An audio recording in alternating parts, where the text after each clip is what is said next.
اکثر لوگوں کو یہ ایک طرح کی بیماری سمجھ لیں، بیماری ہوتی ہے کہ وہ ملتے ہی رہتے ہیں وضو کرتے ہوئے جب ان کو دیکھا جائے تو وہ اپنے ایک ہی عضو کو جو ہے وہ بار بار دھوئیں گے، اس پہ بار بار پانی گرائیں گے، بار بار ملیں گے، ان کا دل مطمئن نہیں ہوتا۔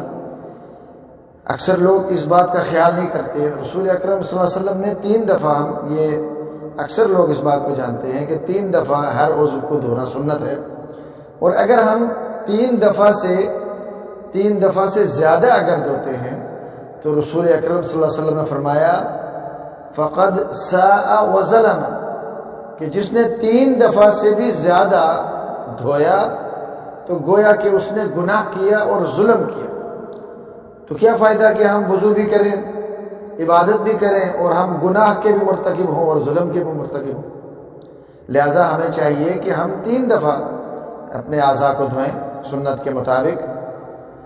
اور وضو کوشش کیا کریں کہ ہر نماز کے لیے وضو کر لیا کریں، اس کا بہت بڑا اجر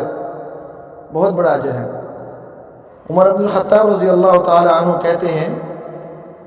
کہ رسول اکرم صلی اللہ علیہ وسلم نے فرمایا ما منکم من احد یتوضأ فیبلغ او فیصبح الوضوء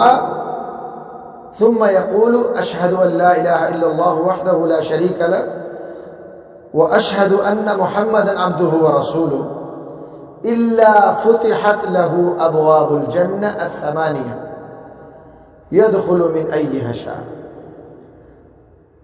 عمر بن الخطاب رضی اللہ تعالی عنہ روایت کرتے ہیں، کہتے ہیں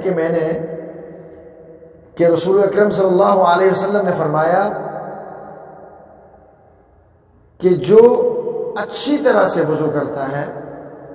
یعنی اعضاء کو مل کے